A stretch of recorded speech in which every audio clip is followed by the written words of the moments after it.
Ladies and gentlemen, good day and welcome to the Q3 FY22 earnings conference call of PB Fintech Limited, hosted by Morgan Stanley. As a reminder, all participant lines will be in the listen-only mode, and there will be an opportunity for you to ask questions after the presentation concludes. Should you need assistance during this conference call, please signal an operator by pressing star then 0 on your touchtone phone. Please note that this conference is being recorded. I now hand the conference over to Mr. Subramanian Iyer from Morgan Stanley. Thank you, and over to you, sir. Yeah, thank you. Hello, everyone. Welcome to the earnings conference call of PB Fintech Limited to discuss the 3Q FY22 performance of PB Fintech and share industry and business updates. We have with us today from the senior management team, Mr. Yashish Dahiya, Chairman, Executive Director and Group CEO, Mr. Alok Bansal, Full-Time Director and Group CFO, Mr. Sarbvir Singh, President, Policy Bazaar, Mr. Naveen Kukreja, CEO, Paisabazaar. I would now like to hand over the call to Mr. Yashish Dahiya for his opening comments. Over to you, sir. Thank you, Subbu. So this is Yashish. As Subbu said, I am the Group CEO for PB Fintech, and welcome to our first results call. And along with me, again, as Subbu said, I've got Alok, who's the Group CFO, Sarbvir, who heads Policy Bazaar, and Naveen, who runs Paisabazaar. I want to start by saying we are not just a large insurance marketplace, but in an industry which is mostly a push industry. We are unique to have over 90% of our revenues from inbound consumers. In comparison, this number would be under 5% for most industry players. Consumers trust us and come to our platforms to get a wide choice of products. This is augmented by the best-in-class service levels that consumers feel confident about, both at the time of buying or afterwards. This consumer pull shift will continue to reduce our acquisition costs and improve operational productivity due to higher converting direct traffic. There are clear allied benefits for our partners in terms of higher level of consumer disclosure and thus data availability for sharper customer segmentation and better underwriting.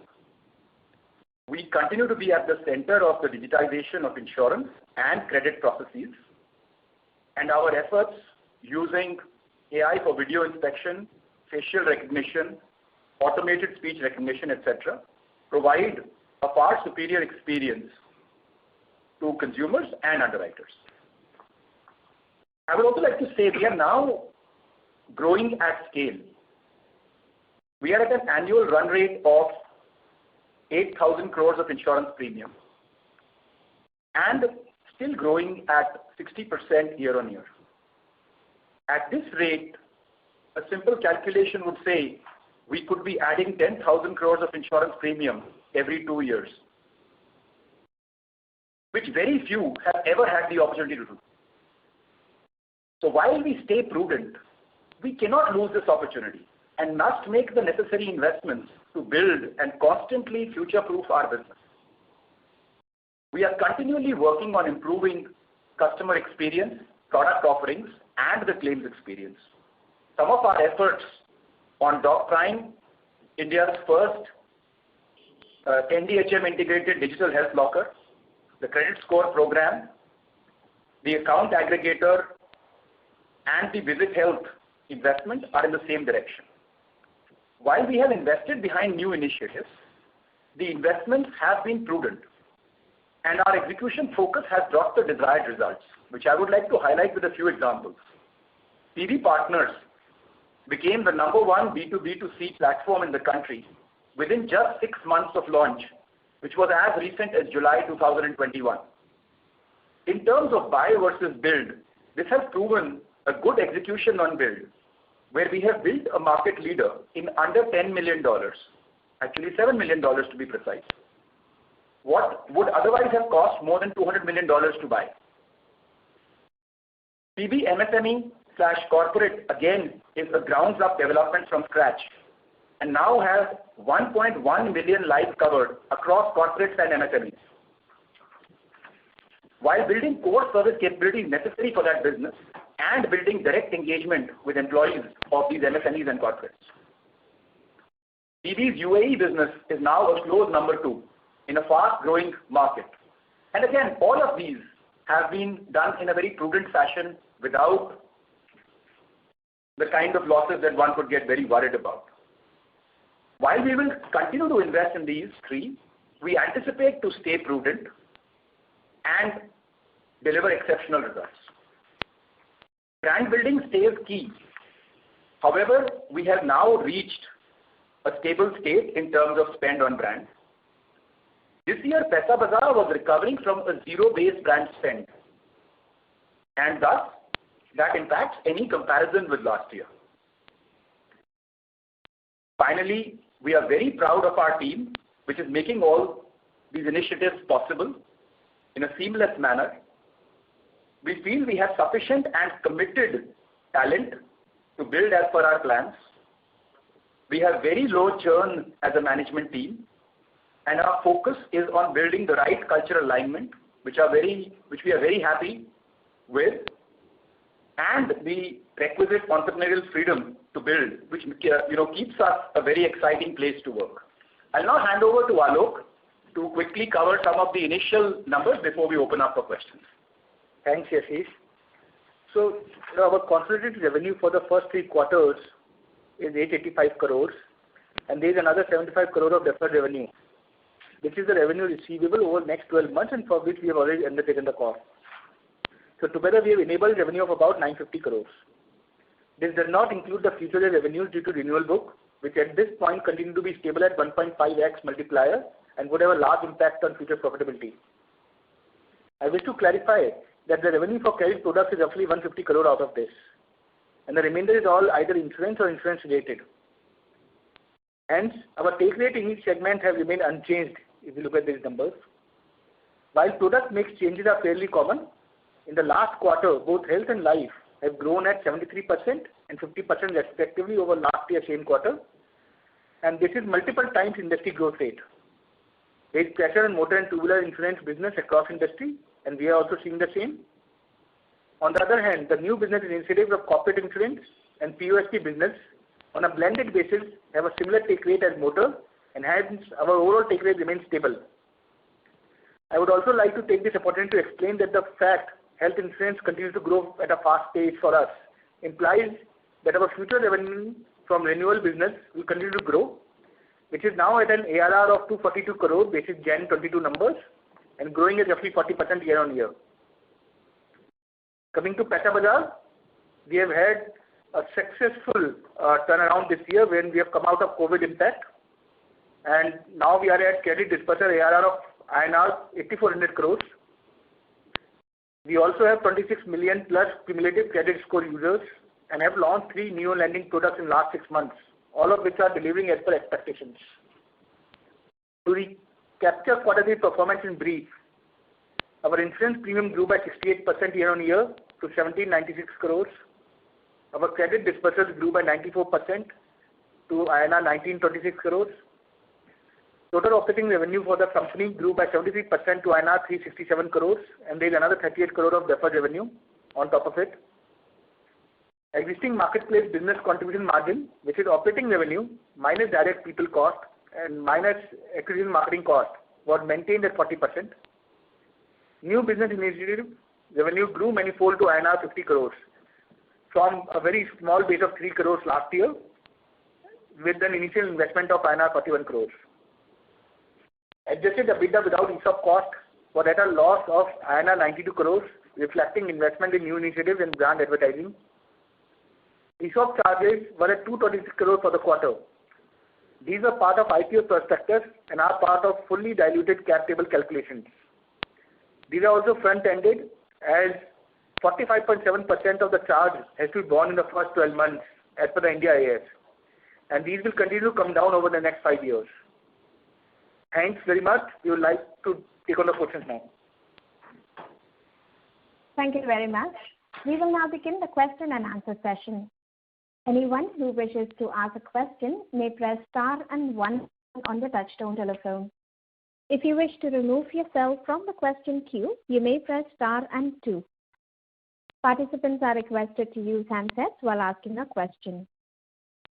Anyone who would like to ask a question, please press star and 1 at this time.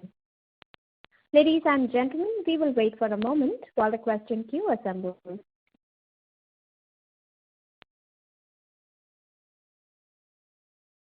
The first question is from the line of Aditya Jain from Citigroup. Please go ahead. Aditya Jain from Citigroup, your line is unmuted. Please go ahead with your question. Hello, am I audible? Yes. So the POSP build-up has been really rapid. If you could tell us a few things here. So along the lines of, so who is the customer here and what is he buying? So fundamentally, is there a market expansion happening? Do you see a very different customer from your main current customer set who is coming in from here? And is it right to think of this as a lower take rate but higher contribution margin business in the medium term? And the burn which you've mentioned here, about 40 crore, just the nature of this burn and how you would expect this to taper off over the next few years?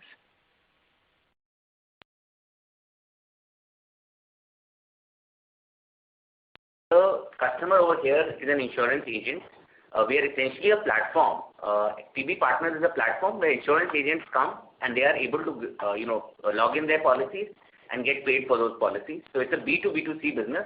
The final customer is the customer of the agent. In terms of the take rate actually is pretty good, but I think the right way to look at it is the net burn, because what happens is that we get paid from insurance companies X and we give a fraction of that X back to the agent. So there is, there is some contribution from that, but we end up giving a large portion of what we get back to the agent. The third question that you had around the burn is essentially to build out the team, right? So we have to build out the team, we have to run marketing to attract agents, so we may run contests, things like that. So those things cost money, and that burn to some extent will remain because, last quarter was the first quarter where we kind of had full quarter of operations. And as we go forward, the scale will only grow, but the burn will also remain, and we'll start tapering after we, reach additional scale. Right. So my question was on the final customer. So essentially, I understand there's a B2B2C, but if we think of this as a new channel, so to speak, is it giving us access to, let's say, a tier 3, tier 4? Customer. Aditya, it's a different customer. See, a customer who wanted to use the Policybazaar platform by coming on the website is a different customer to the customer who is usually using a POSP agent to buy a product. So it is an expansion of the number of customers that we reach out to. And so you're accurate in that. And a lot of this is from tier 2, tier 3 towns. So yes, it's also an expansion of the Policybazaar footprint in some manner in terms of distribution. Got it. Thank you. And just on the second part, you mentioned give a fraction to the agent. So the recognition that we do in the P&L, so that would be gross, is it? So the total amount which we get from the insurer, and then the amount paid to the agent will be in OPEX? Correct. Absolutely. Okay. Okay. Thank you. Thank you. The next question is from the line of Sachin Dixit from JM Financial. Please go ahead. Hi, congratulations on the results. Actually, a couple of questions. Quickly, I'll start on the piece of what my previous colleague was asking. Was like when you think of the cost of onboarding these POSP agents and the commission that you're passing on. So when we look at the P&L, where are those costs parked? Are those part of advertising promotion or other expenses? Where are those? You are seeing them in the advertising and promotion right now. Okay. Is it possible to break down advertising slightly in terms of like what is pure play marketing expense or like even including customer acquisition, what is this sales promotion expense sort of expense? So Sachin, we have given some guidance in terms of how much the initiatives have costed us. So for the revenue of 50 CR in quarter 3, we have incurred a direct cost of about 91 CR, and you can see a negative 41 in the presentation. And most of it will go towards the marketing expense, which we bore for this. So, a way to look at it will be 50 crore revenue, but 91 crore cost. And a lot of it, 99% of that will be in marketing. Understood. Okay, thanks for that. One more question on the deferred revenue piece. Can you elaborate on that? Like, how is it getting generated and what is the nature of it? Absolutely. So suppose we are selling policies which are on a monthly pay basis. What would happen is the policy is initiated, but the customer has to pay over the next 12 months. So if I have initiated that policy, let us say in a particular month, I will only get paid 1/12 of the policy in terms of revenue, and the remaining 11/12 will come in future months. And that is how the revenue recognition is happening. However, while this would be correct for an insurance company, where the claims have to be paid out of those premiums, for a distribution company, where essentially all the work has already been concluded and all the costs have already been undertaken, my honest opinion is either the cost should also be accrued or the revenue should not be deferred. But it is okay, that's the reality. But as we grow, this wouldn't matter if we were not growing, but as we grow, this becomes a larger and larger number. So yes, that is definitely a gap which gets caused between MIS and we have to do absolutely no, like these are all payments which have been done through e-NASH or standard instructions. So it is just that, yeah, you get the story. Understood. So it's basically almost 100% certain that you'll get this revenue. Yes, almost 100%, like unless that person run out of money or something, or decides to cancel the policy. Even to cancel the policy, he has to still pay for the first year. Understood. Okay, thank you. I'll get back in the queue. Thank you. The next question is from the line of Utsav Mitra from Alpha Wave Global. Please go ahead. Hi. Thank you so much for the time. I would love some color on how the renewal book is continuing to build up and the visibility you have, and along with that, the impact on contribution margins you expect as the renewal book becomes a larger and larger percentage of the total book. Thank you.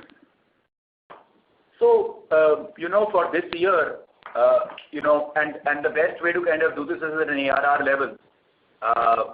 So last quarter, our renewal revenue was about 55 crore rupees. And if you take a January month, it was 22 crore rupees. So, obviously January is unaudited. But these are the numbers, and that's why the ARR of 242 crore comes from there. This number is growing at approximately 40% year on year.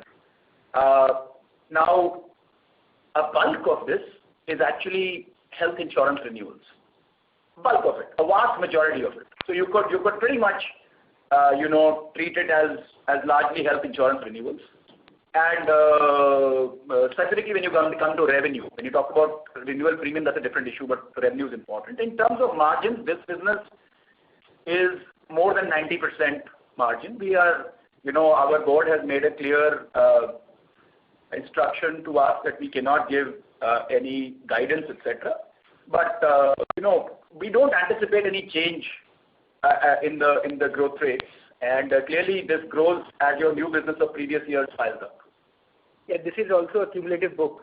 So every year it adds on to the earlier. It's what I call day one revenue. I think the interesting part is for the first time, Paisabazaar has also started making similar revenue through their neo products that they are doing.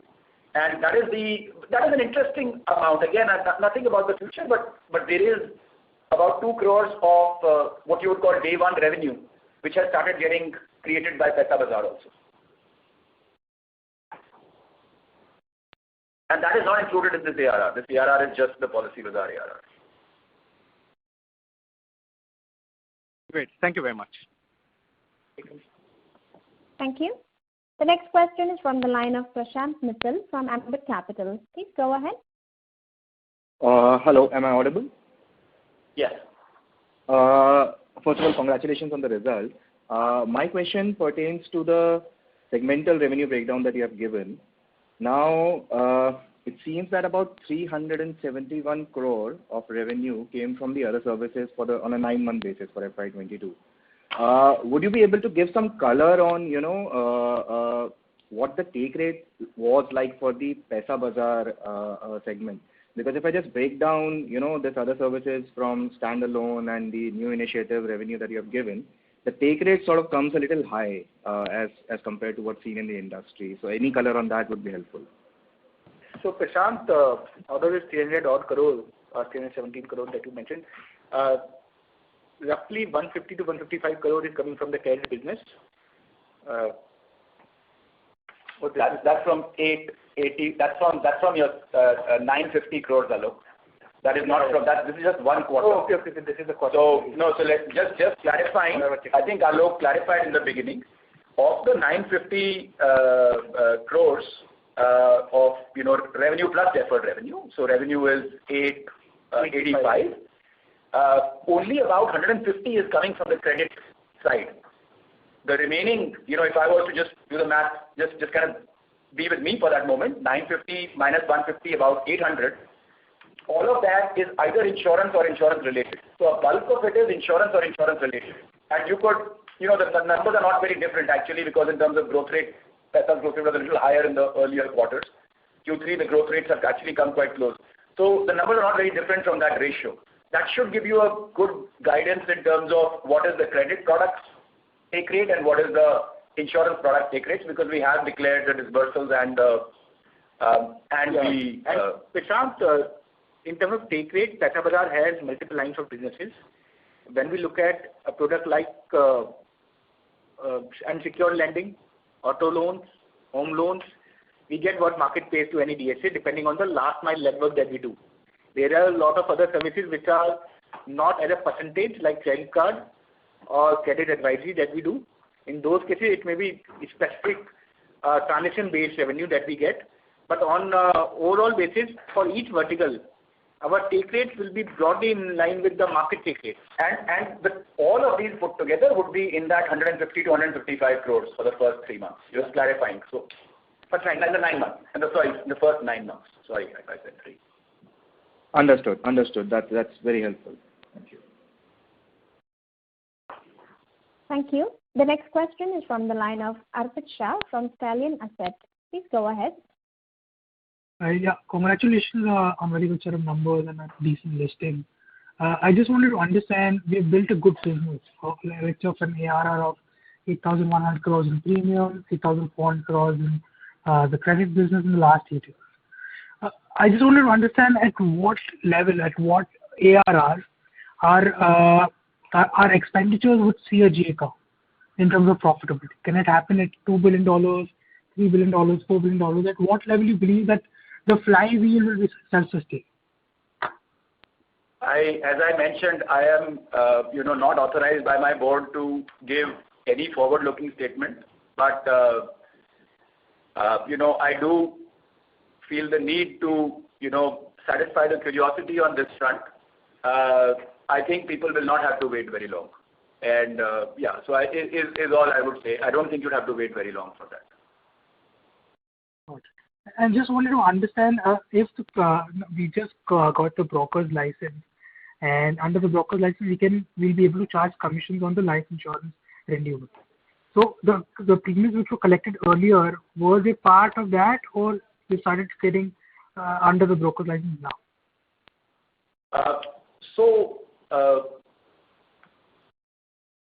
Every time when we change licenses, I just wanted to kind of give a bit of color on this because you are all very, it's important for you to have that. Every time you change licenses, what happens is all your contracts undergo a change. Because if I have a contract with an insurance company as a web aggregator, then now I will have to have a contract as a broker. And when these contracts undergo a change, there is a period of what you can call turbulence.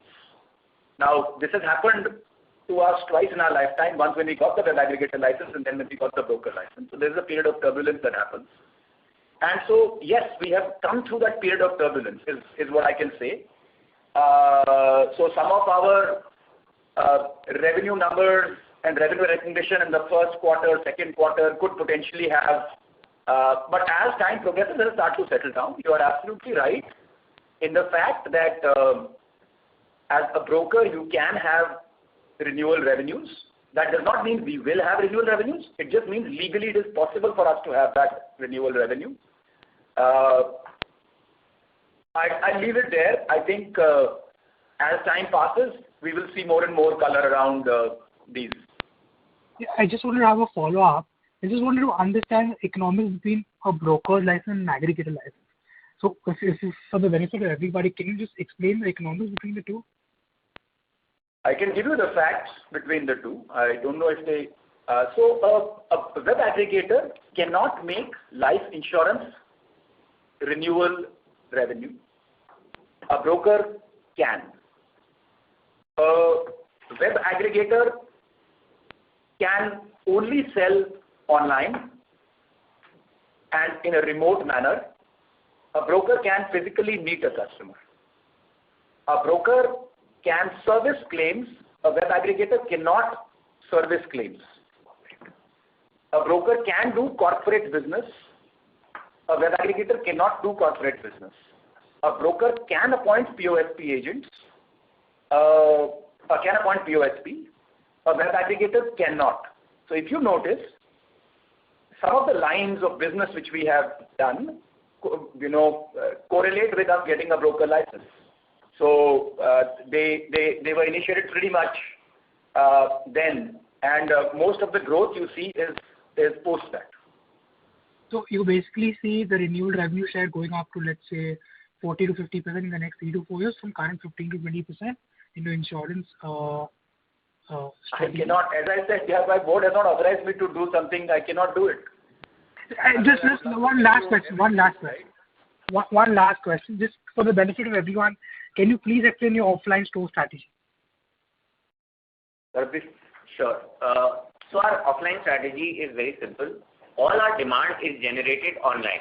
So every journey starts from coming to policybazaar.com and entering your details. Once you enter your details, you have 3 or 4 choices. You can go and buy yourself. So as you know, in our motor and two-wheeler business, vast majority of transactions happen unassisted. People buy themselves. In our health and life businesses, we speak to people on phone. We speak to them through a video call. And now we are adding the capability to go and meet them at home.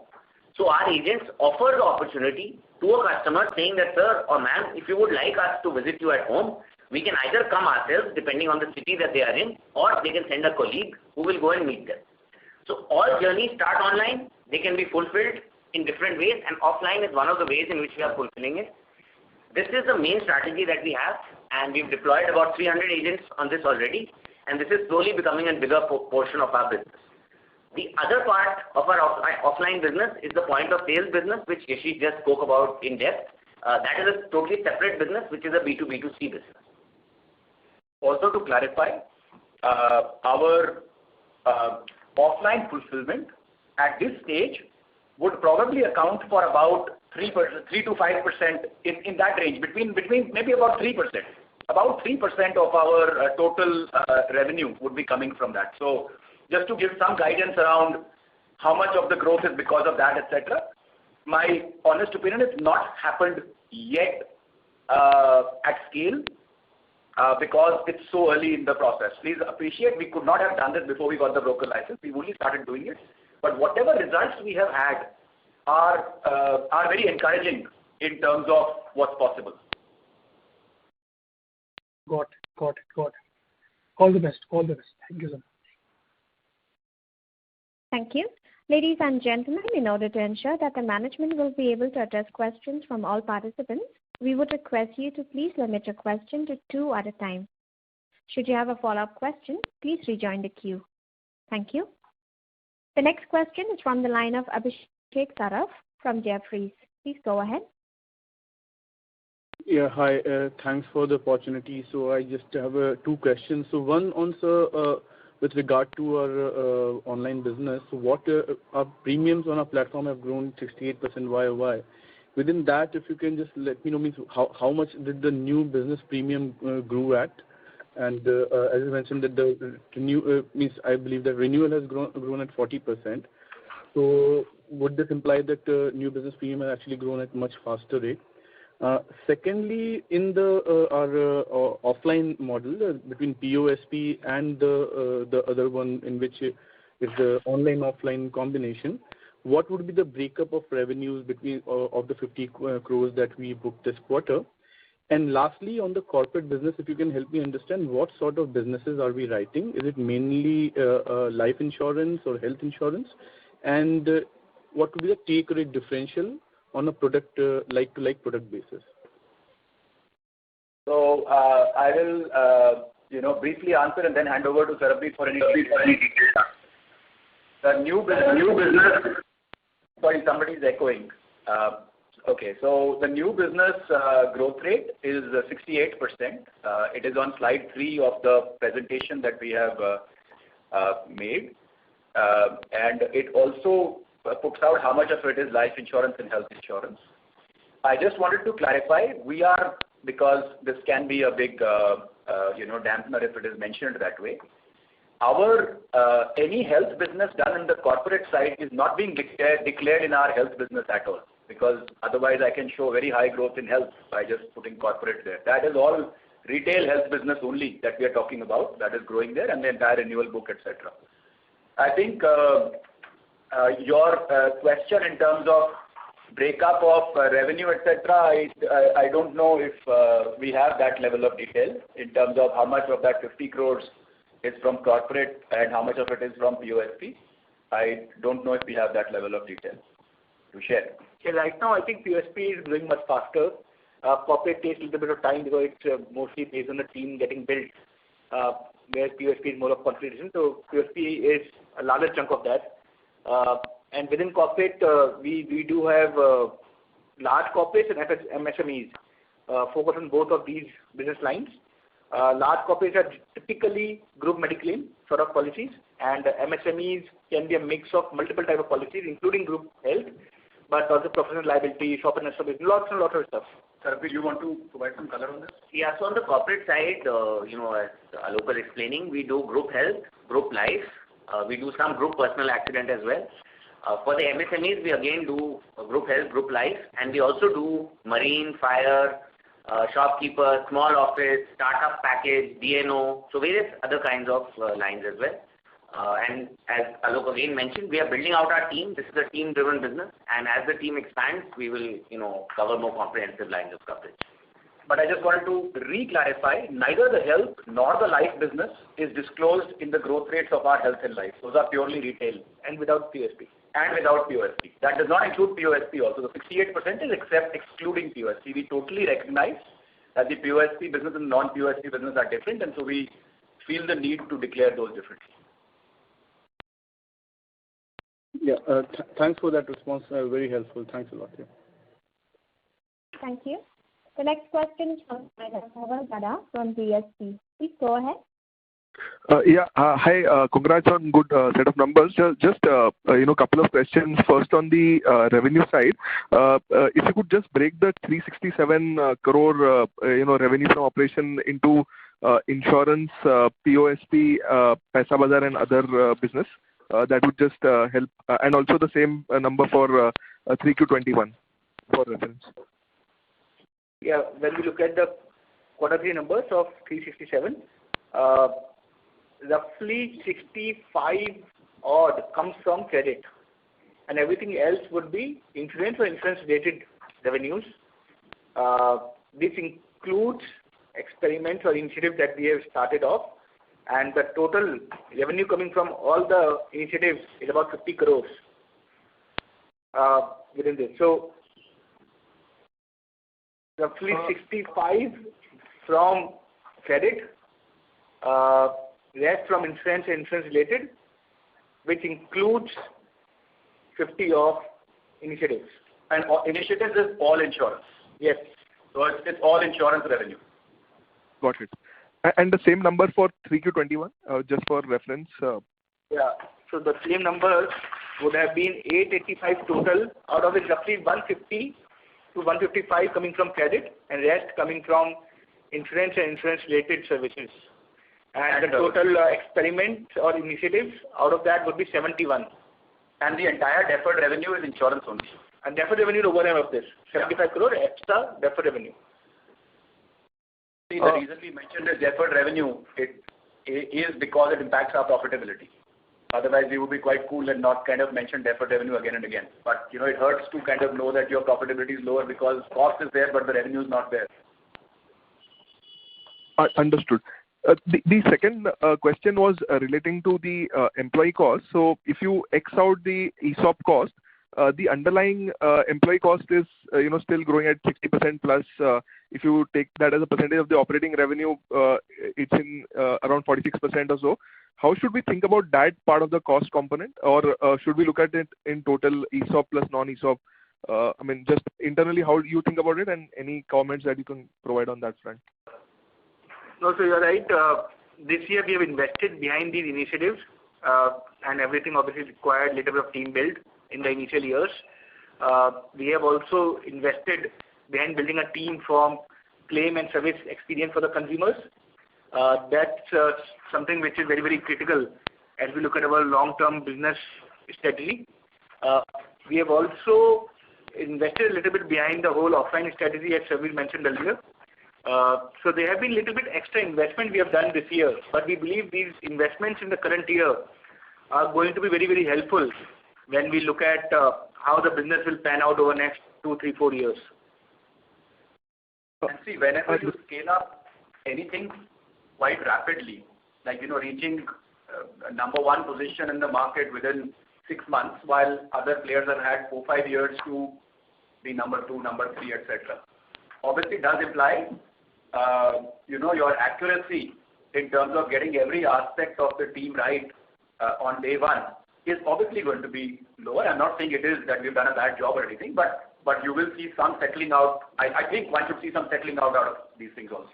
Yeah, typically, wherever, like in corporate business also, the day you hire, the person will not start to cover their cost on the day one. So typically, you have a little bit of time where the team starts to scale up, starts to come together, the platform starts to become more mature, and that's the investment we want to do in the business. Understood. Just one final point relating to the cost part. So in your internal classification, there is a direct cost and then there is an indirect cost. So when you think about the A&P cost, is there any split that you do between direct and indirect? And if so, what's the logic for that? Yeah, no. So see, for the existing businesses, the split is a very mature one, and you would see it very clearly.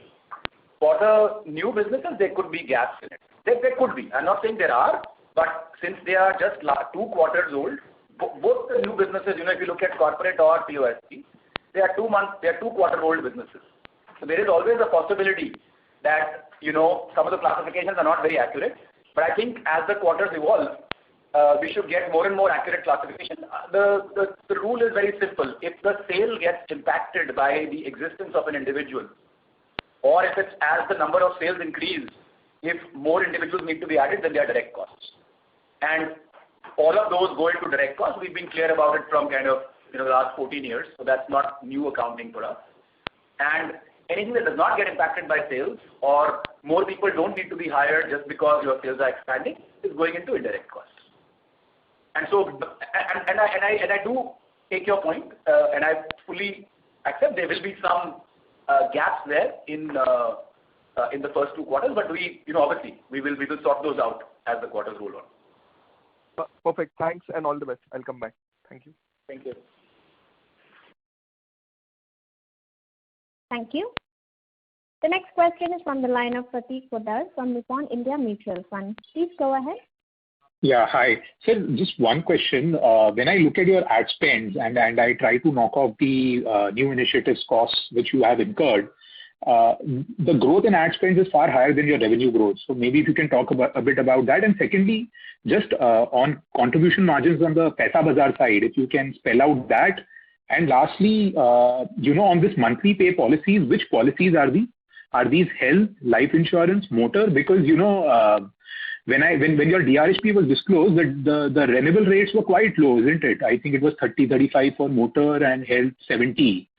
So let's say if the persistency goes down in the year 2, what happens then in that case? Yeah, 3 questions. No, so the deferred revenue has nothing to do with persistency. So if he doesn't pay, then the cost is gone, right, sir? So if he doesn't pay, let's say... If he doesn't pay, of course, but what I'm talking about is, it is not about a new policy. Persistency is usually related to a new policy. And the renewal rates you are speaking about are related to a new policy. So both in motor and health, those are new policies, a next year policy being taken. This is an annual policy which has a mechanism for the customer to pay on a monthly basis. Okay, got it. Very so basically the customer has signed on through a credit card or something of that sort through which he will pay on a monthly basis rather than pay upfront.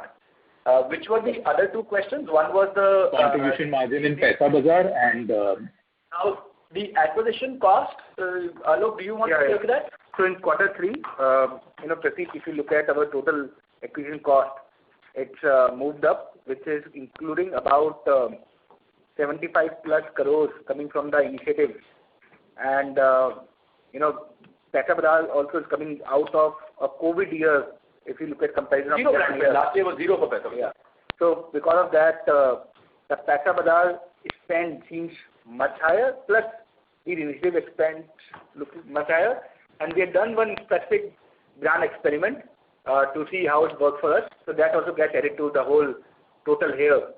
So in a way, yes, there are 3-4 reasons, but it's a triple whammy on that. Yeah, but we have got to a stable stage now. If you ask me honestly, we have got to a stage where we see our brand spend to be quite stable, at least for the foreseeable future, and let's see how that pans out. So what is that number, sir? I mean, I'm just trying to, just trying to appreciate or understand this advertisement cost between branding, marketing and variable, right? Adjusting for all the new business initiatives of 75 crore which you talk about, even if I adjust for that and then I see the growth seems to be far higher than your overall revenue. So just trying to understand what's a steady state number to look for?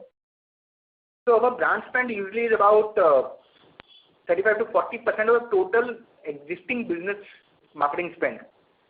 And initiatives obviously are very young, and we'll see how those pan out and how much we want to commit behind that as we see them built out over the next few quarters. But for the existing core businesses, roughly 1/3 to 40% will go towards the brand, and rest will be more of acquisition marketing.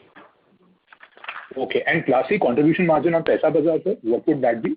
Would you like to talk a bit about that? Yeah, in terms of contribution margin, Naveen, you want to cover that or? Yeah. Okay. So as for the 9 months in this year, our contribution margin would be around 30-31%.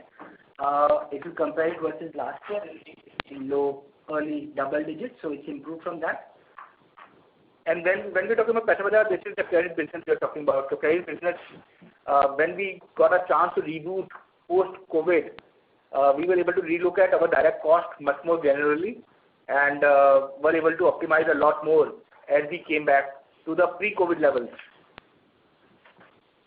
Okay. And lastly, on Policybazaar partners, PB partners, what kind of churn are you seeing when you onboard your partners over there? Because, today this is a negative contribution margin business, and obviously you are building that out. But if you were to draw a path, and it looks like it could be very fast because, you are of the view that very soon we... Yeah, yes, sir. It's too early to gauge that. Remember, we've just done this for 6 months. It's too early. We have roughly 20,000 partners, 40,000 registered partners who are waiting to get their approval through the regulator to become partners. So I think, we should be 40,000 soon. And we have to still see. Yeah, no specific comment at this stage in terms of how it will pan out from the churn perspective. I'm sure a lot of these partners, if they don't do any business at some point will get churned out, and that's a natural churn which will happen. But too early for us to actually comment on how that will play out. And do these new initiatives, last question, delay your J vision which you talked about being very soon? Because that's what I was worried about, that, because if the business model is still not established on the new initiative side, whether it delays your J curve ambitions. Not really. Typically, each business has its own maturity. When we are looking at the marketplace model of Paisabazaar or Policybazaar, They are now decently established in terms of maturity, in terms of the cost structures, efficiencies, and we continue to work on it. So the existing business, we obviously have a large level of comfort in terms of how they are going to pan out over the next 2 years. Initiatives are very early stage, and they are going to be a bit of future growth drivers at some point. We are expanding the market. Earlier we used to do only retail, now we are able to talk to corporate customers. Earlier we used to only talk to customers who come to us, now we are able to reach out to customers through POSP agents as well. So this is expansion of the value chain across corporate, across a lot of other segments. And as these initiatives scale, we'll see at what point, what sort of traction we get on each of these. And we have been very prudent in these usually. We look at our unit economics, our scale and growth, and what does it mean in long term. See, remember, Pratik, it's been 14 years for us, and we are here for a marathon, not a sprint. So in 6 months, nothing will change in a substantial way, but in 5 years, all will add up, and it will look like a very different company. Sure, Alok. Thanks, and all the best. Thanks. Thank you. Yeah, I don't think you can compare the POSP and the core business, and I think that comparison would be very unfair. The core business is very, very precious, and that's exactly why we are giving you all the classifications there and all the segregation of revenue, etc. there. I don't think it's the same quality. Nobody can build our core business in 6 months. If it was that easy, but the POSP can be built by 6 months by anybody, not just us. I think we are, lucky to have the opportunity. But so yes, I do think there is a big distinction between the two. But for us, it makes sense to do it from a scale perspective, supplier partnerships perspective. Insurance is a multi-channel model at the end of it. Yes, you have to be everywhere. Surely. Thanks. Thank you.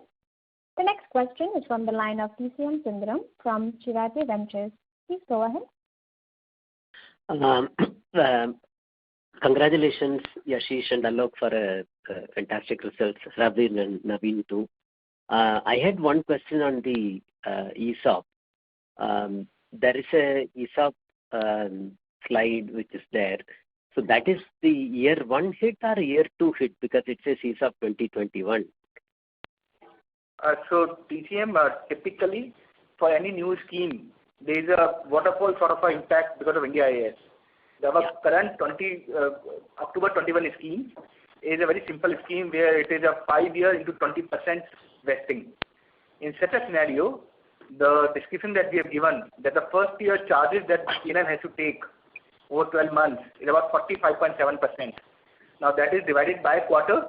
So 2 quarters in the current fiscal year and 2 quarters in the next fiscal year will have that impact. After that, it comes down to 25.7%. It continues to come down almost like half every year. But because it is spread over 2 fiscal years, broadly for fiscal 22 and fiscal 23 numbers are not going to be very, very different. After that, you start to see drops drastically. But this is because of the way India AS asks you to look at the ESOP charges, where the first year charge you have to take 100%, second year you have to take 50%, third year you have to take 1/3, fourth year 1/4, like that. So there is a waterfall of ESOP charges which come. But broadly speaking, they halve every year. But I like to add one more point. See, this is something which was there in the IPO prospectus. And this is already baked in, the fully diluted calculations. So there is no investor impact and there is no cash impact coming from the ESOP charge. So we have to be very mindful of both. Absolutely. Thank you. Welcome. And excellent job by the team. Thank you. Thank you. The next question is from the line of Madhukar Ladha from Elara Capital. Please go ahead. Hi, good evening, and thank you for taking my question. First, just sort of dwelling a little bit more on the new initiatives and the POSP model. So I think you said you added 40,000 agents. Is that number correct? Yes. Yeah, all I would say is, look, I'm not the biggest fan of POSP. It's a business we're doing. I think today we've had about 50% of questions on POSP. We're not a POSP business. We're just doing it because it's happening, right? It's happening in the market, and we've just entered and become the market leader. But that's not a major part of our business. It's just it's just there. Yes. Right. So just two things. See, if you look at what the market dynamics are looking like right now, there are players out there who would be valued at whatever number. I don't know what number, but maybe 100 million, 200 million, 500 million. We were able to get to a scale which puts us at number one by spending a fraction of that amount, between $7 to $8 million, in only a 6 months time frame. That tells you something about execution. That tells you something about our thinking, that we are more built by nature, and we are not going to go out there and put money behind something where we believe it's not going to be as cost effective. That's all. So yeah, that was actually going to be my next question. So you spent about $7 to $8 million for adding 40,000 agents, and is any of that capitalized or is it all expensed out? All expensed. How should one think about this business in terms of what can be the agent productivity, and so per agent, what sort of revenue numbers? I think there's a little bit of confusion here. These are not our agents. These are POSP agents. They are not on payroll. They have their own customers. They use our tech platform because we have got deep integration with the insurance companies. We have a very, very efficient platform to buy. We have a brand which sort of builds trust for these POSP people when they go out to meet their customers. So the customer has not come to Policybazaar. The POSP agent has ever used our platform to reach out to their customers to make life easy for himself and also give options to the customers. So he also obviously would be getting some. So I understand that, and because he's affiliated with you, and you would probably be able to negotiate better terms from insurance companies on commissions, and he probably would be getting a better payout also. Is that the case? Can you explain that a little bit? And on an average, what sort of premium flow through can we expect? What sort of hence revenue and then pass through to him should we expect, right? And you mentioned we don't have that level of details yet. We, of course, at a business level, we would have it, but not at a stage where these can be, so mature that we can put them on calls like this one. But all I would like to share with you is a typical agent in the country today, a typical seller of insurance sells 1.5 policies a month. Okay. This guy, imagine what kind of support he must be getting from the large organizations that he works with. He has to follow up, he has to go to the branch, he has to get these policies issued. It's a lot of paperwork, it's a lot of all that stuff.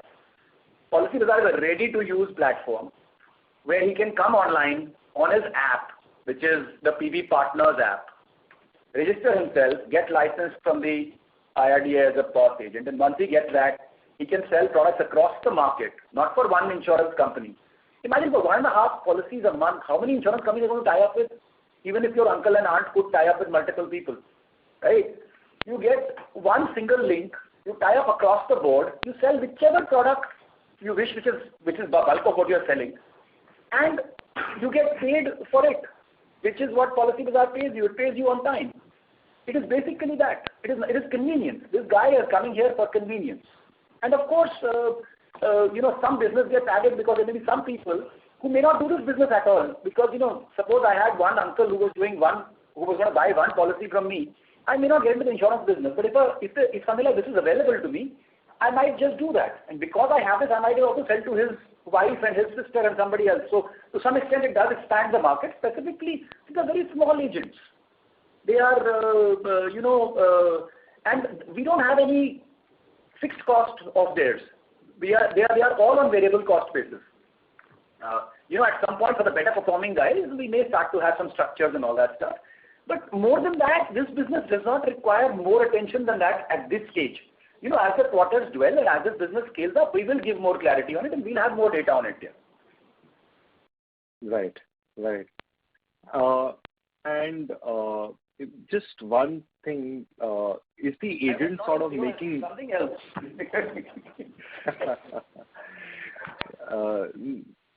Is the agent sort of getting a higher take rate through the PB Partners app, or if he would do it independently? I would still assume that it's still probably better to be under the PB Partners umbrella because the convenience it gets. Oh, look, the agent is is not really loyal. No, he can go to anybody. He's not really loyal. But what I have heard anecdotally, and look, that's why I don't want to get into it, because a lot of it is anecdotal, is the guy will probably take a few percentage points less from PB partners because Policybazaar is a more established organization. He can trust the payout more. He has a little more trust in the brand, etc., etc. I'm sure other people have different arguments. The fact that we've got to number one status in some time kind of proves what we've been saying. We've been saying this before we could start, that we will get to number one status very quickly. And I think how we hopefully scale in the future will probably prove that part a little more. Right. Thank you, and all the best. Of course, welcome. And sorry if I was getting slightly No, not at all, sir. Yeah, all well taken. Thanks. Thank you. The next question is from the line of Saurabh Dhole from Trivantage Capital. Please go ahead. Yes, sir. Good evening. I have two questions. So the first one is, I just want to understand PB's offerings a little better. So is it like more relevant to the smaller players versus the larger ones? And in that context, if you could tell us what is the share of, say, the top 5 general insurance players in your total general insurance premium pie? So that's question number one. And second question is on 2 data points. If I could get the ESOP cost for Q2 FY22 and the insurance premium for the same quarter.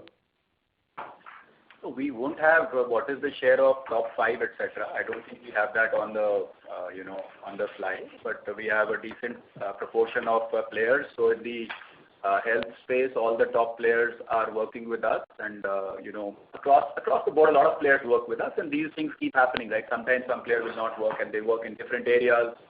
So these few events will keep happening, but more and more we have bulk of the players with us. Yeah, sort of what also happens is, depending on the vertical, it's a customer who is choosing the insurance provider and the policy that customer wants.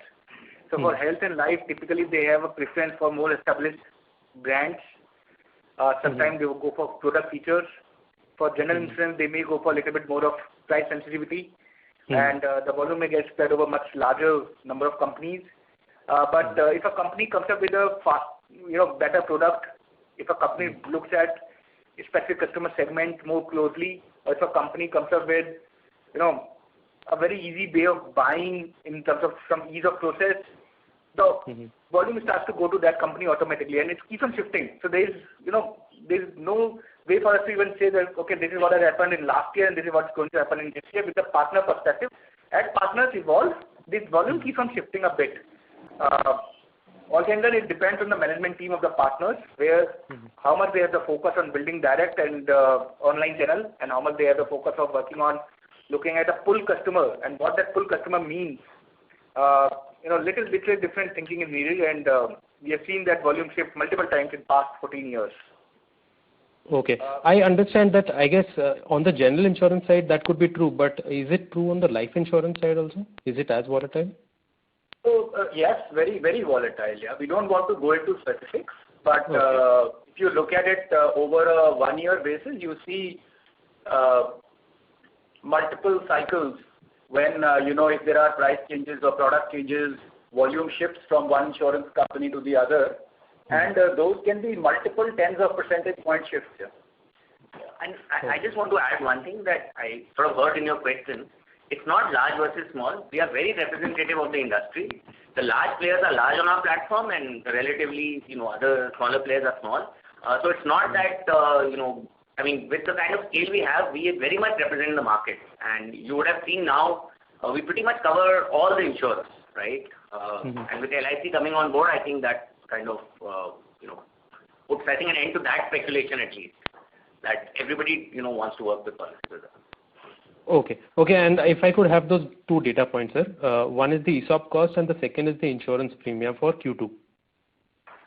I think the ESOP cost would have been much lower than what it was in Q3, maybe around 130-140 crores. And premium, I'll have to check a little bit for Q2 specifically. We've given the total. We had declared Q1. I don't have declared Q3 also, so I think we should be able to find it and kind of inform you specifically. Okay, sir. Okay. Thank you so much. Thank you. The next question is from the line of Dipanjan Ghosh from Kotak. Please go ahead. Good evening, sir. Just one question from my side. If I look into your life insurance business, can you shed some color on, whether the small book of non-linked traditional savings is that picking up, and if you see the traction in that segment or the mix has broadly remained similar between term and linked out there? Yeah. So just to give you a sense, our life insurance business is almost evenly split between term and savings products. In savings products, we sell ULIPs. We sell a particular capital guarantee solution which involves a ULIP and a non-par, so which is non-linked. And that is one of the mainstays of our savings business. And we also sell non-guaranteed plans which are very popular these days. Okay, but has there been any shift in the mix? I mean, do you see any significant shift post the incorporation of the offline channel, or do you expect the mix to change incrementally? No, I think we are very focused on the term business, so term continues to be about half our overall book. We are growing our savings products also quite smartly, but we see growth in both segments, right? Sure. Thank you. That's all from my side. All the best.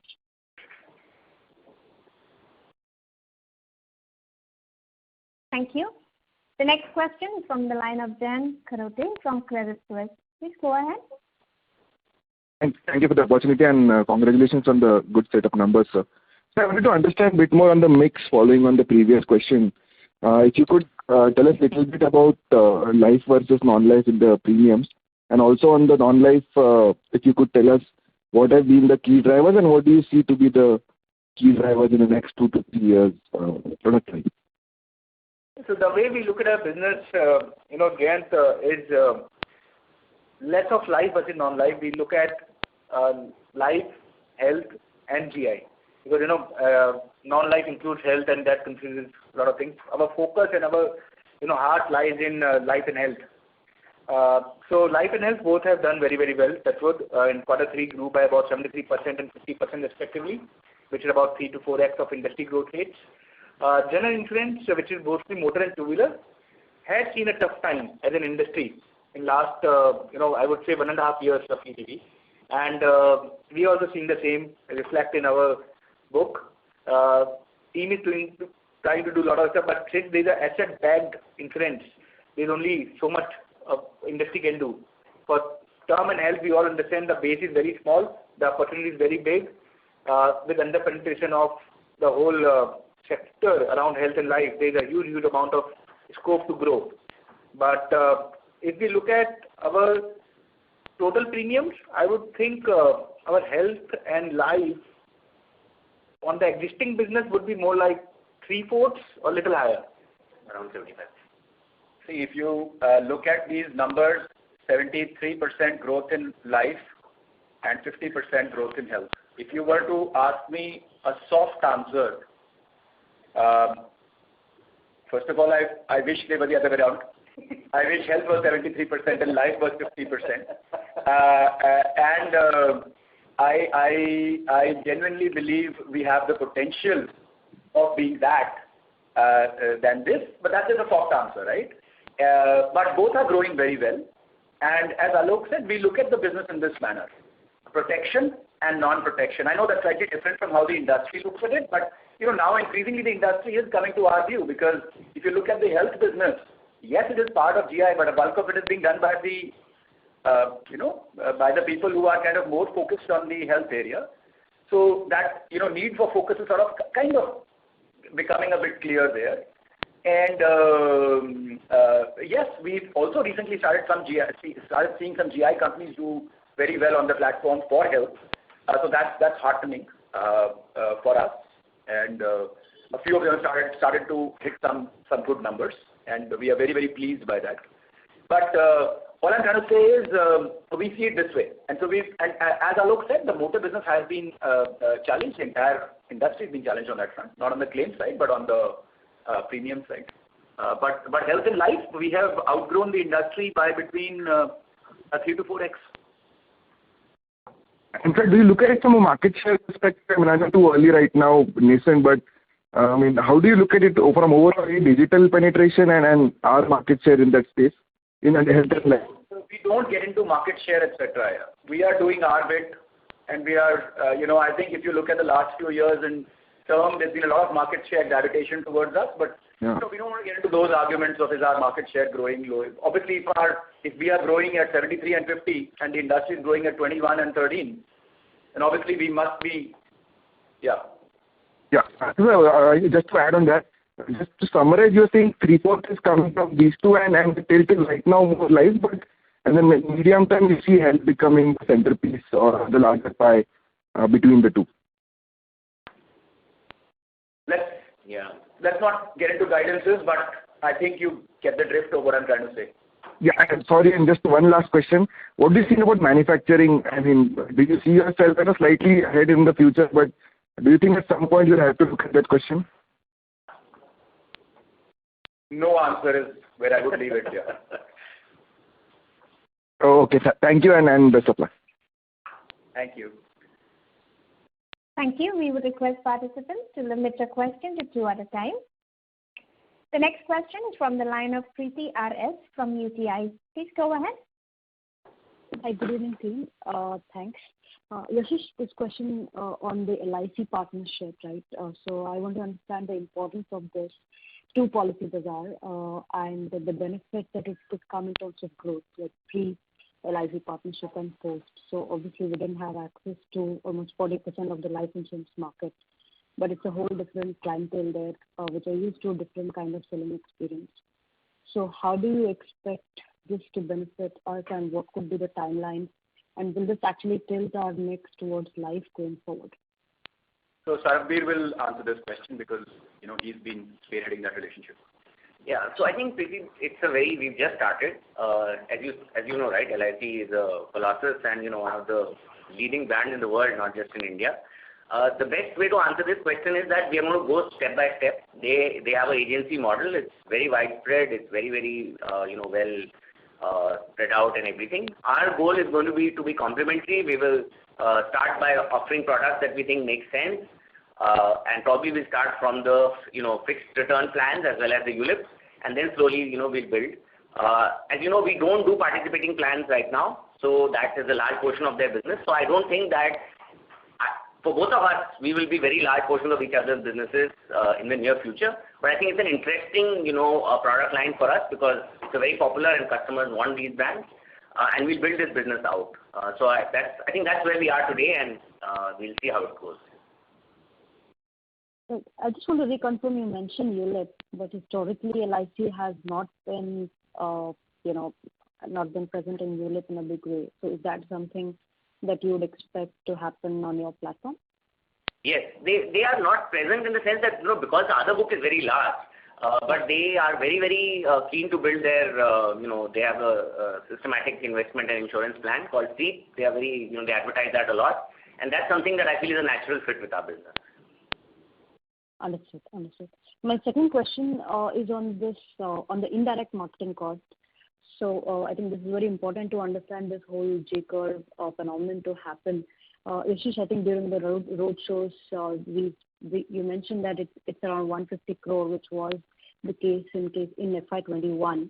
This is the indirect marketing cost. So how do you see this panning out over the next 2 to 3 years, split between the existing business and new initiatives? And this is also in the context of, the heating up competition that we're seeing, be it PhonePe and other platforms who want to go for this, web aggregator sort of business model. Yeah. No, I think we have this year spent what was required, and from here I genuinely do not, expect.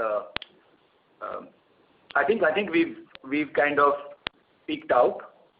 From here it may, inflation based growth might be there, but we've kind of peaked out in terms of how much we need to spend in order to get effective, because we already have a brand and we already have a certain, service standard. We are able to manage with this spend, but yes, it has been higher, and of course that fact gets materially, at least visually impacted by two pieces. One is as we said, optically, a lot of the new initiative payouts are happening through this area.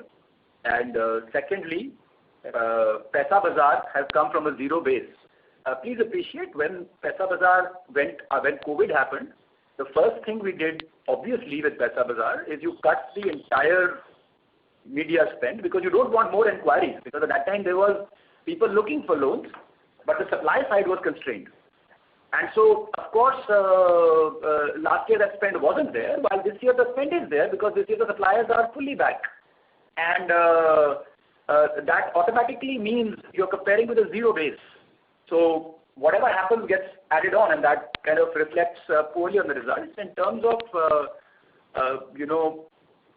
terms of profitability question, and I think it's a very fair question and one we are very keen to put behind us in a short time frame, and very confident of that. And what gives me confidence there is I'll share a few data points with you which might give you also confidence.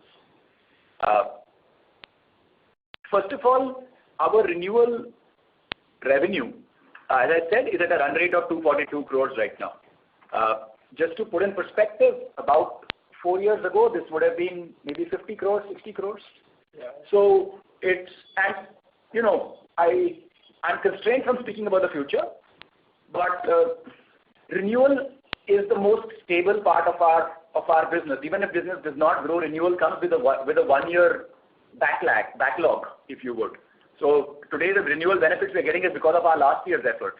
And so all the growth you are seeing in new business premium, this 68% growth you are seeing is going to reflect in next year's renewal automatically. That is not really forward-looking statement. That is an obvious one. That has to reflect. It cannot not reflect.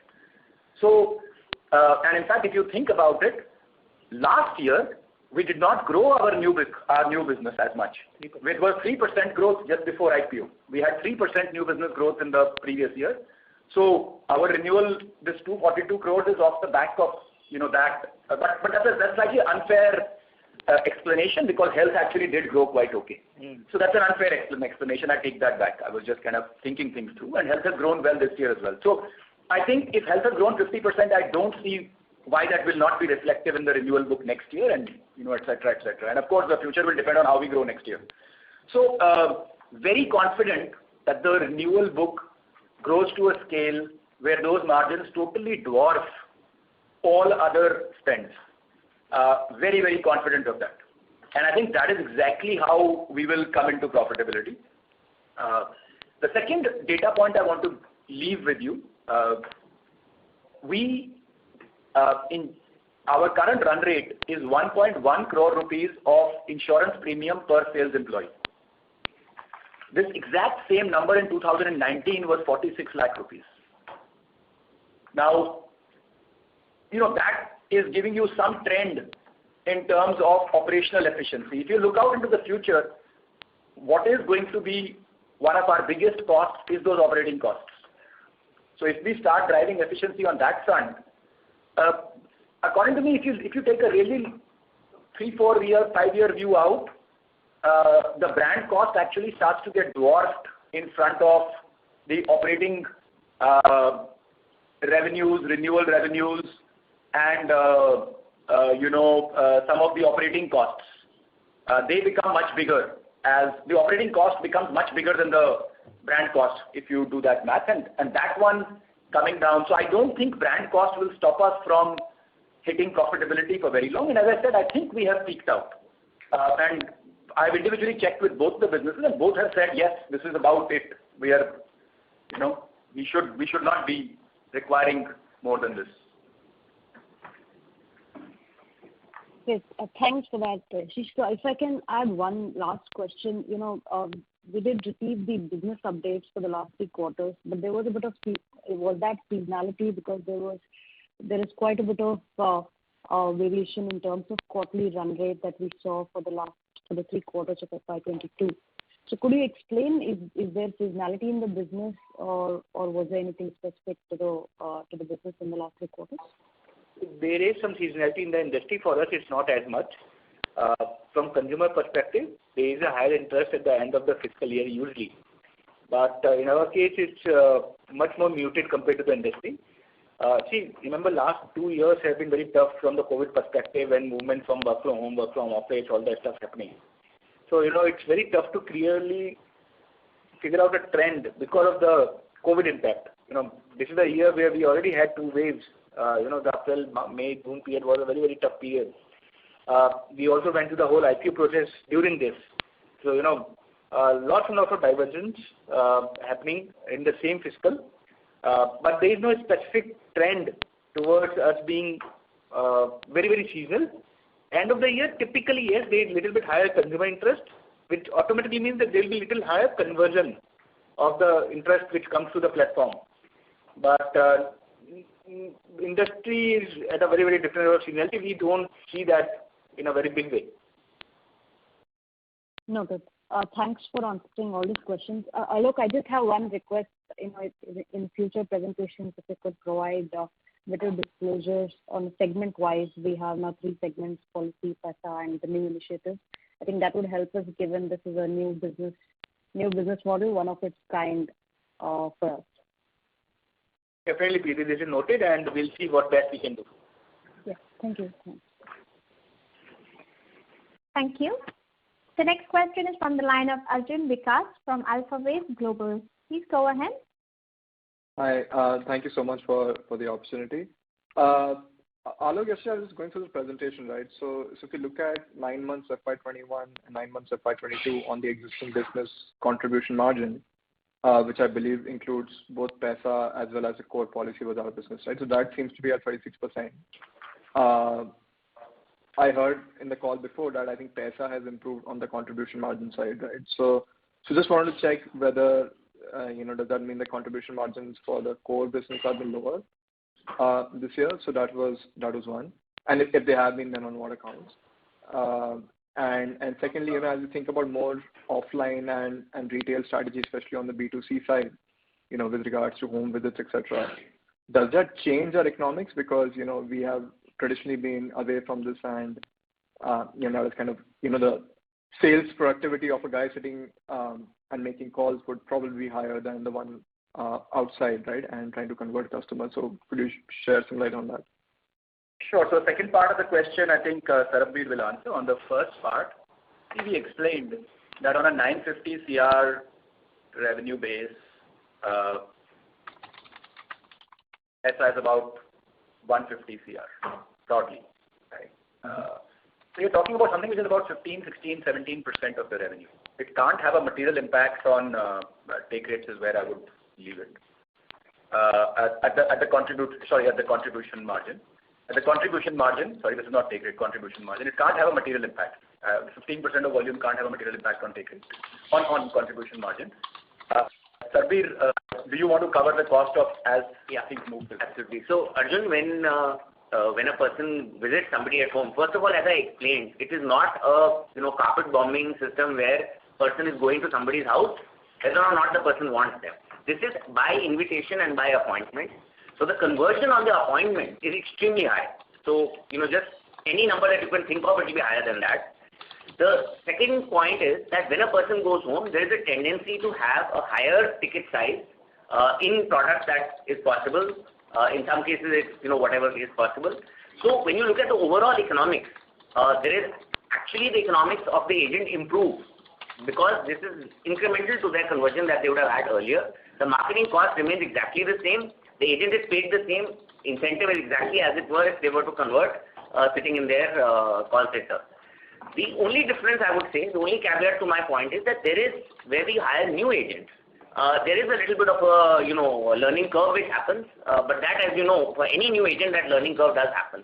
So yes, there is a little bit of impact because of the learning curve, but other than that, the agents who are doing both calling and going home, their productivity is significantly higher than agents who are only calling, which is what I think Yashish was saying, that this gives us the confidence that expanding this model is going to be, economically accretive versus causing any other issues. And just one last point I want to explain, because I think a lot of people get confused because of the offline agent productivity versus online agent productivity. See, the industry is a push industry. So the productivity levels that exist in that segment are very low compared to both Policybazaar online productivity and of course then Policybazaar online plus offline productivity. So our productivity levels are frankly off the charts when you compare with industry averages. So just to give you some data point there, so that we can all leave with some data there, and don't kind of totally hold me to it, but it's broadly in the same direction. The industry is typically getting about 50,000 rupees to 1 lakh rupees of productivity per agent. Per month. Our person who's sitting in the call center is at roughly about 10 lakh rupees per month of productivity. And our person who is going into the physical space along with calling is at about 20 lakh rupees of productivity. Now the challenge is, as Sarbvir pointed out, the number, because these are two different channels, and the fact is you're putting in new capacity. So let me put it this way: 3 months in an offline, our kind of offline agent is actually more productive than 3 months in our kind of call center agent. But there are more of 1 and 2 and number of agents coming in. So you are going to see some challenge of that sort as we grow it. So you will see maybe a few months of that happening. And that's it. Got it. Okay. That's it from my side. Thank you. Thank you. The next question is from the line of Shubhanshu Mishra from Systematic. Please go ahead. Thanks. My questions have been answered. Thank you. The next question is from the line of Nidhesh Jain from Investec. Please go ahead. Thanks for the opportunity, sir. So firstly, what are the drivers of improvement in our agent advisor productivity? We have seen almost 40% improvement on a 9-month basis. So what are the drivers for that, and how do we see this number going forward? That is first question, sir. We cannot speak about the future, but typically there are 3-4 things that happen. As we were talking about the physical thing where there is almost zero vintage right now. So as vintage builds in, a higher and higher proportion of your staff tends to be the vintage staff. And vintage staff typically does almost 3x more business than non-vintage staff. Vintage defined as, let's say, people with experience more than 6 months doing that particular task. And so as time progresses, you build up vintage. The second thing is, of course, our direct part of our traffic is increasing every year. And the direct converts at a much higher level. For those of you who've seen the movie Inception, once the guy gets it in his mind that he has to do something, he does it. If his father tells him to do it, he doesn't do it. I tell my children to do stuff all the time, they don't do it. But if they get it, they'll do it. The same thing, when the customer gets it in his mind that today morning I want to buy insurance and comes to Policybazaar that way, his conversion rate is far higher than us approaching him through Facebook or something that why don't you think about buying insurance, right? So that is the second element that clearly helps. And these are just things that will happen. The third element is, of course, we are investing in technology. All our technology and product people are working every day. Every review, we have A/B tests, hundreds of them going on at any given time. And hopefully some of them are delivering value. So that also keeps, improving every year. I remember Naveen mentioning that he interacted with the Policybazaar journey after a few years, and he found it to be very different from what it was a few years ago. So I think those changes also keep happening. I don't know, Sarbvir, you want to add any others? Yes, you covered most of them. I want to just cover 2 points. One is that with increasing scale, it allows us to have differentiated products. So we now work with our insurance partners to develop products which make sense given the Policybazaar customer. So that helps in conversion. And the second thing is that we are also now looking at every business in segments. So our health business is looked at in 3 segments, same for terms, same for savings. So this segmentation breeds expertise. So our agents with their increasing vintage and expertise are able to convert better. So those are, I would say, 2 additional factors which have helped in the productivity. Yeah, so somebody becomes an expert at handling people who are between 60 to 70 who've just retired, which becomes less possible if you don't have team. Sure. Just a follow-up on this. How is the trend in terms of customers who are able to complete the journey on their own complete? Is that percentage changing over years? Yeah, it moves. So again, I think you have to separate the businesses. In our motor and two-wheeler businesses, vast majority of people buy unassisted, and that number keeps creeping up every year. In our health and life businesses, that number is relatively small, but it keeps increasing every year. And when COVID is there, then it tends to go up more. When COVID subsides, it kind of flattens out. But it keeps increasing slowly but surely every year. And later days, another aspect you can't, for tough products or complicated products like health and life, the transition actually is, first of all, the talk time per transaction reduces. Because, a customer will need less and less assistance over quarters, and at some point, some of them will start becoming comfortable buying without assistance. But it's a journey, and over the last 2-3 years, as Yashish was mentioning, in terms of the whole effort that we put on the tech and product side, the effort required to close the transactions come down quite substantially, and that's what is driving the productivity per advisor.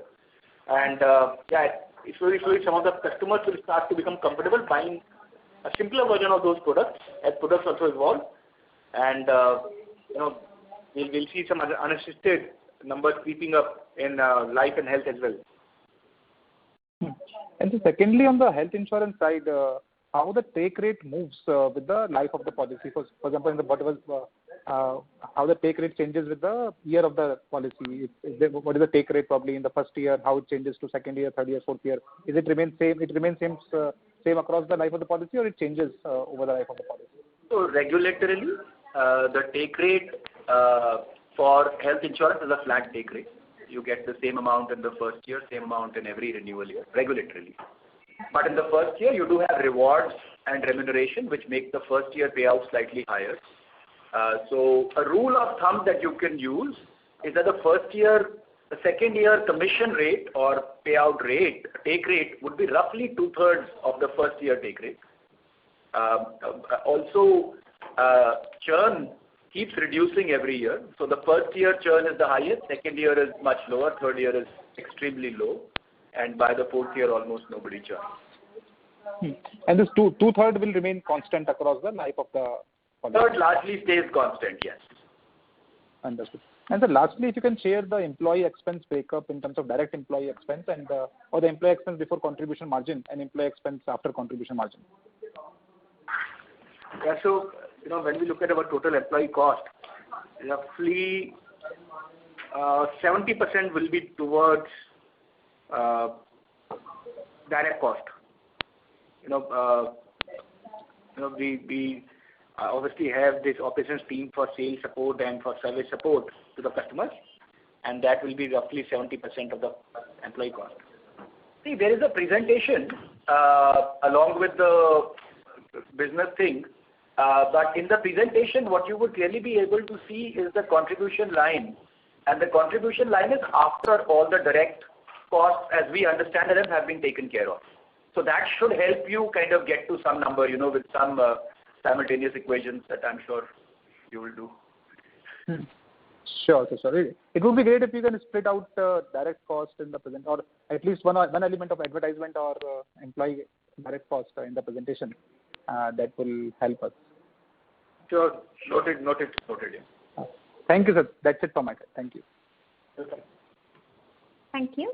The next question is from the line of Saurabh Savla from Multi-Act Equity. Please go ahead. Hello. Hi. Hi. Am I audible? Absolutely, Saurabh. Yeah. So my question was, with respect to your life insurance business, the renewal part. So how do we get paid for the renewal business right now? I mean, is that compensated us through the outsource service revenue line item which we have? And, will it change after we get this broker license?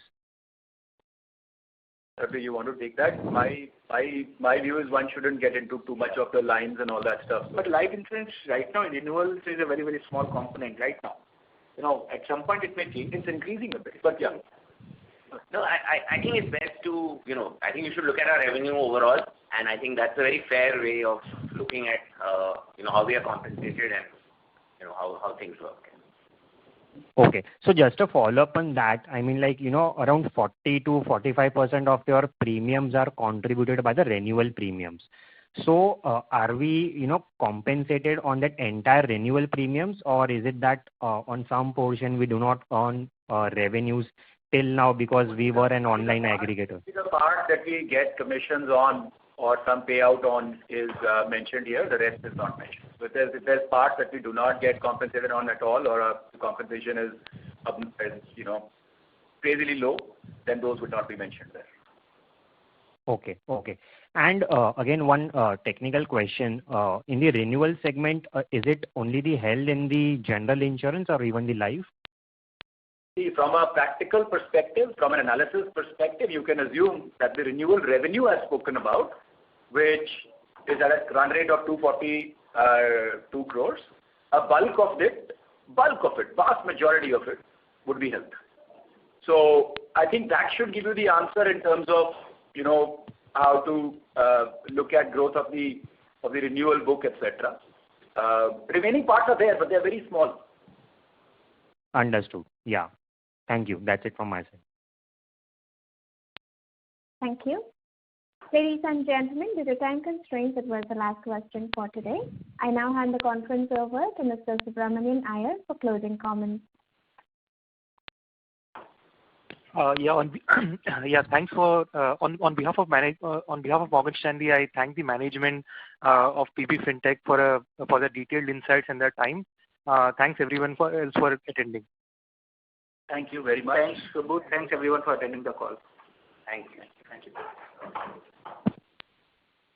Thank you. On behalf of Morgan Stanley, that concludes this conference. Thank you for joining us, and you may now disconnect your lines.